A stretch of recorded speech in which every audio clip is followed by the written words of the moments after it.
Now keep in mind, Muhammad did not write the Quran. It was gathered after he died, and it was put together by the third Caliph Uthman in 650 AD. Can you elaborate? I brought several of our teams from our church, Okay. And I wanted them to see, can you go over the differences between Christianity versus the other world religions such as Islam, Catholicism, Mormonism? You mean in 2 minutes? Yes. That's like those are semester courses. We'll try to.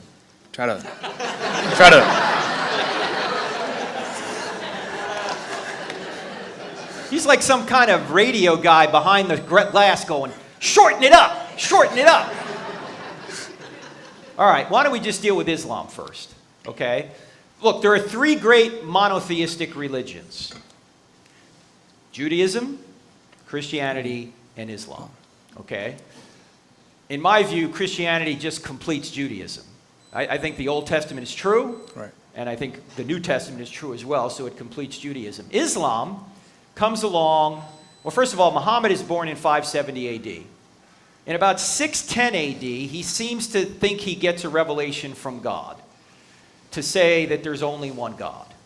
And he goes to Mecca in 622, and he tries to say, in a town that had a lot of idols, because people would go to Mecca and worship these deities, he tried to go in there and say, look, there's just one God. Allah is his name. And so they threw him out. He goes up to Medina, he begins to raid Meccan caravans, and in 630 he takes Mecca by force, but he doesn't have much resistance. He dies 2 years later, probably poisoned by somebody in 632.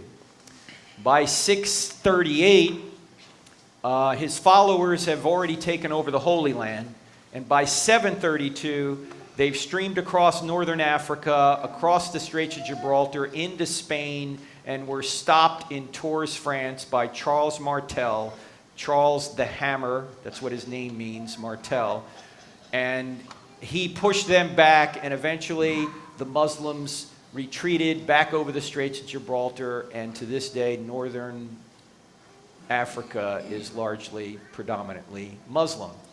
Now, Muhammad, when he was on the earth, never claimed to do miracles. In fact, in the Quran, he says, I'm just a plain warner, I don't do miracles. Right. Miracles are attributed to Muhammad about 150 years later in what's called the Hadith, the written traditions of what Muhammad said and did. These people were not eyewitnesses. As I say, it's about 150 years later. And some of the miracles appear to be modifications of Christian miracles, like Jesus turns water into wine, Muhammad turns water into milk. Jesus feeds 5,000, Muhammad feeds, 10 or 50,000, something like that, right? They appear to be kind of borrowed from Christianity, and even many Muslim scholars say they're legendary.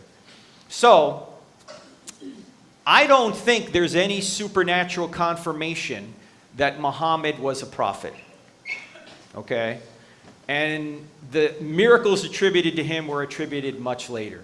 Now, there seems to me an eternal contradiction here for Muslims, because in Surah 568, which is a chapter in the Quran, the 68th verse, it says, O ye people of the book. Who are the people of the book? The Christians and the Jews. Right. You have no ground to stand on unless you stand on the law and the Gospels. In other words, the Quran is telling Christians and Jews they ought to obey the Old Testament and the New Testament. The problem is, if you obey the Old Testament and the New Testament, it contradicts with the Quran. Because in Surah 4, verse 157, it says that Jesus never died. He was taken straight to heaven, so he couldn't have resurrected from the dead, because God would never kill a prophet, according to the Quran. Now, keep in mind, Muhammad did not write the Quran. It was gathered after he died, and it was put together by the third Caliph Uthman in 650 AD. Okay? There's no miraculous confirmation that Muhammad was a prophet. So it's written 600 years after the events of Christianity. Why would we take a document written 600 years later to tell us what happened to Jesus when we have eyewitness testimony of what happened to Jesus? Right. So this is why I don't think Islam is the true world religion. Now, I'm not saying everything Islam teaches is false. That's not the case. I just think where it differs from Christianity, it's false. So that's the other great competitor to Christianity is Islam. Right. Okay. Now, most Muslims would agree with the first 3 points: truth, God, miracles. Where they're going to have a problem with is the New Testament. So that's where Christians and Muslims separate with regard, one place they separate with regard to what happened to Jesus.